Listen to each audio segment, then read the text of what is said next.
chiefs and some selected people were here for the purpose of fostering our tradition, which is my duty as a chief.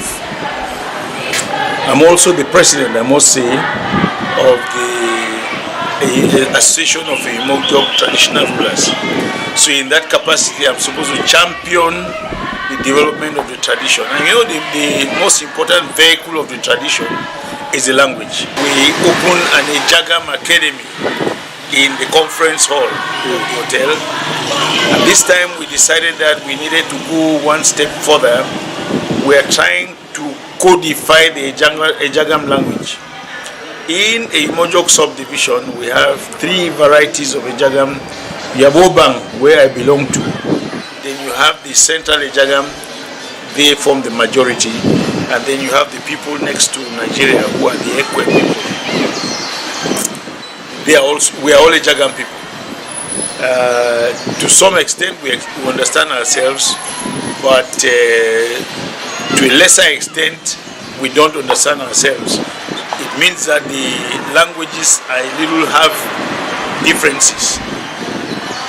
Now, the Ejagam clan has a larger population in Nigeria, and we are only 3 clusters. They are in about 6 clusters, and the differences there are even more than we have differences here. So in a movement to create one Ejagam language, we have teamed up with the Ejagam people in Nigeria, and we decided to codify the language. What does it mean? We have a word list, about 1,500 words, and we expect every shade, every of the dialects of the Ejagam. We have taken 2 professionals to give us how those words are called. We have given them a word list to give us how those words are called in their own strain of Ejagam. Now, once that is done, we also record. They have to pronounce those words. So we'll get audios of the pronunciation of those words. And then we have set up a committee of about, I think from Cameroon we have about 3 professionals. At this time, that committee is called a Committee for the Codification of Ejagam Language. We have set up a committee which will have 1 professional, not just any Ejagam person. We have people who are experts in linguistics. So we have set up a committee of these experts drawn from each of the clans. And if you take the Nigerian clan, we are about 9 different clans of people who speak only Ejagam. So we have drawn experts.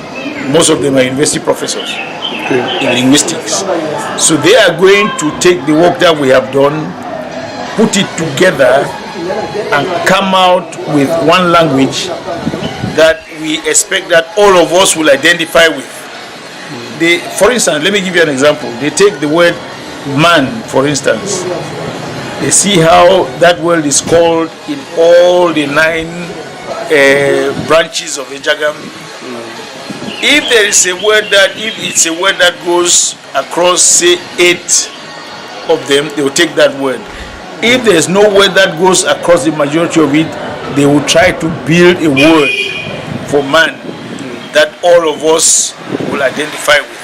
So that's the work we came to launch here, the aspect as far as the Ejagams in Cameroon are concerned. We have appointed professionals. They will do the work. Then they will fill the originals of the documents we give them. Then they will send to the chiefs, and I will sit with the chiefs, and we would say, oh, this man says car is called this. Is that correct? We say no.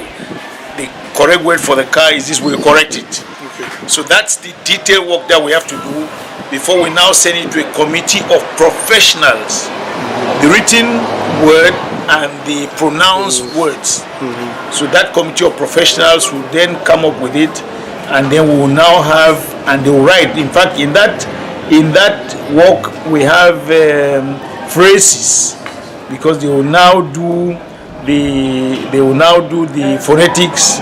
They will be able to. They will come up with a written Ejagam language, which we think that we will teach in our schools. We will teach in our children. We will teach our children, teach in our schools, and make sure that it is written. That is not to say that we are wanting the other ones to disappear. When my father died and left me as a chief, he left me with a language. I don't want it to disappear. Yes. No, that one will stay. But we are going one step further, where we are having a bulk of people speaking the same language while preserving what our parents left with us. Each one, you preserve what your parents left, I will preserve what my father left with me. But then we go one step further and create something uniform. That's why we're here. Okay. And we have launched it. We have created a technical team. We're getting them to work. Of course, the technical team in Cameroon comes from the 3 clans, two persons each. We'll get them to work. In another 3 weeks, we'll meet here and review the work that they have done. If the work is satisfactory, we'll move them up to the chiefs.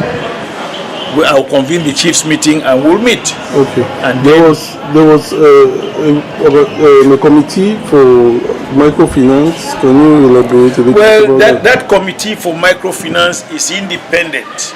It's an independent committee. What happened is that we had to do the work. We had to launch. What we did there was to launch that work. And you know, if we sat in a corner, about 6-10 of us, and launched that work, we will have a difficulty explaining it to the people when the final product comes out.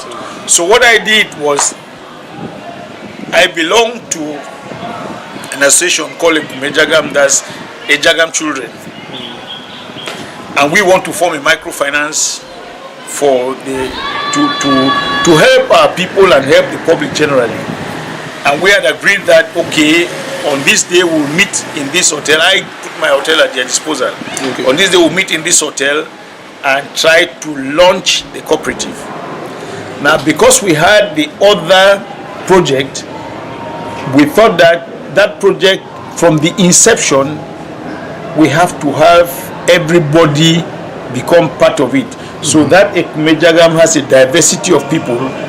So since we wanted a diversity, we decided to merge our assignment with the meeting that we're holding.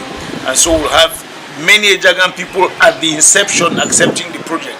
So when the result comes, they will accept it. Now that committee, as I said, what essentially happened, there were 2 meetings in one. We were launching the cooperative, which is open to every Ejagam person and to the public. We launched it, and then